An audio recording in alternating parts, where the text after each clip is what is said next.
The situation in Syria is escalating. The violence is continuing to spread and horrific images are surfacing. But there is more to the story than meets the eye.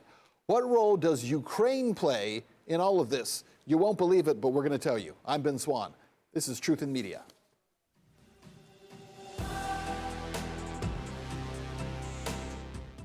And we begin today with brand new revelations as both the United States and the United Kingdom are considering dropping the terrorist designation for the main rebel group responsible for overthrowing the Syrian government.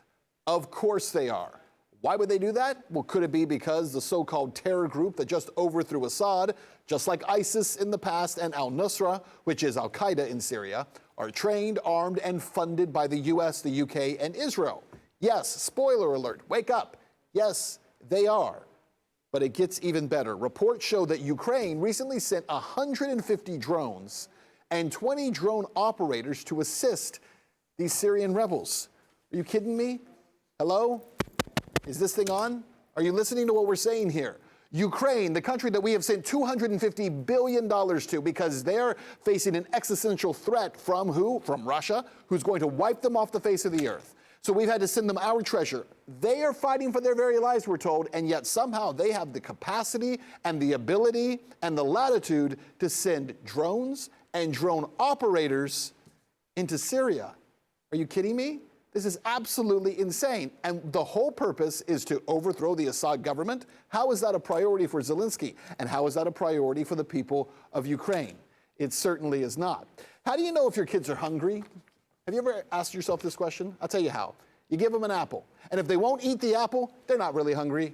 How do you know if a country is fighting for its survival and its life? You send them $150 billion or $250 billion worth of weapons and landmines and drones. And if they don't use it to fight for their own freedom and instead send it to another country to topple another government, they weren't really facing an existential threat. That's the truth of this story. So now Israel is also getting involved. Washington's biggest ally is now advancing troops further into the country of Syria.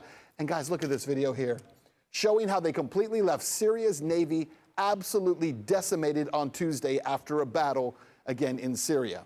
And now the rebel leader in Syria, interestingly, says he doesn't want a conflict with Israel. Isn't that convenient? So what's happening here? Well, the collapse of Syria directly undermines Russia, Syria's key ally and Washington's main opposition. Also, we have to mention that Russian troops are now pushing deeper into Ukraine. No one's talking about this in the media, and the war there seems increasingly like a lost cause. So when you're losing the war in Ukraine and you know it's almost over, what do? Start a war someplace else. New reports suggest that Western leaders are now pressuring Ukrainian President Zelensky to issue a mass mobilization order, though, to counter the Russians. Boys and men as young as 18 years old could be rounded up and forced to the front lines. We've seen it happen before in Ukraine. It's about to happen again. But this isn't just about Syria or Ukraine. It's about the power plays happening in plain sight, the billions of dollars and countless human lives that are being destroyed as a result. It is the reason that incoming FBI Director Kash Patel says as soon as he takes office, he's going to launch an investigation into Zelensky. Listen. I've asked this Congress to investigate where has this money gone. The American people are owed that answer because it's our money. It's our taxpayer dollars. And that is our show. You can catch all of our latest coverage. Check us out on X at Truth_Media, and you can watch all of our full episodes right now at truthinmedia.com.